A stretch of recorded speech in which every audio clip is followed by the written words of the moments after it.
Hello, I'm Elliot Humphrey, and in this video I'll be discussing what I noticed in the professional counseling skills videos that we watched, and then I'll be discussing briefly how I imagine a counseling environment to be and how that compared to the video.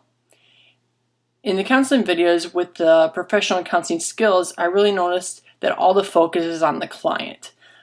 In the beginning, the counselor really needs to build rapport and get to know their client kind of on a personal level and get to know them at least in a friendly manner. And in doing that, they really need to ask a lot of questions. Not necessarily incessantly, one after the other, but what they're trying to do is bring out the emotions and dig into the feelings that the client is bringing into this situation and why they're coming to counseling. In doing this, the counselor needs to be personable, and understanding, and while they may not be able to sympathize with everything that the client is going through, they need to be able to show empathy.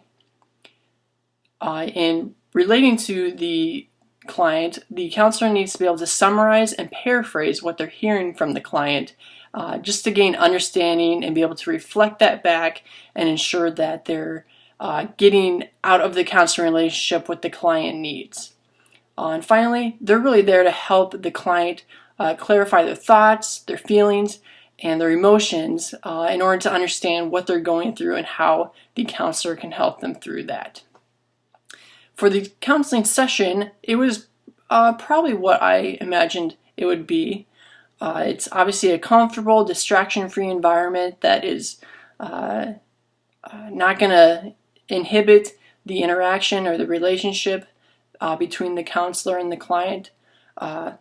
Something I hadn't necessarily thought about is important is not having any barriers between the counselor and the client, such as a desk or a table, because as the counselor you need to be able to show both nonverbal and verbal actions, and having no barriers between will enable that. You want to be able to take brief, unobtrusive notes as the counselor, but still be directly engaged with the client. And then finally, you want to give that really active attention, that active listening, and be able to understand the client, help them out, talk out their thoughts and feelings, and over time build that relationship and be able to get the client to a better place. And that's all I have. Thank you.